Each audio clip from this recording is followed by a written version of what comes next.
консистенцията. Трябва да оценим правилната консистенция. Използваме, аз тук съм си направил едно кълъпче за 2 тухли, което е направено от дърво. Идеята е, ако махнем средната, да се прави една голяма тухла. Размера зависи от дебелината на зида, който искате. Стандартният размер е 25, но може да бъде и 30. Примерно ние тухли там са 29. И така че няма правила. Ако вие поставяте къща, ще видите всякакви размери, каквито са си. Тук сега ще направим няколко тухли.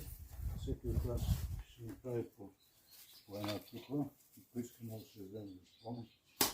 И какво е важното? Кълъпчето, консистенцията трябва да бъде такава, че ако много рядко, като извадим кълъпчето, тя ще се деформира. Ако е много гъста земята, ще остане вътре и няма да може да се извади. И сега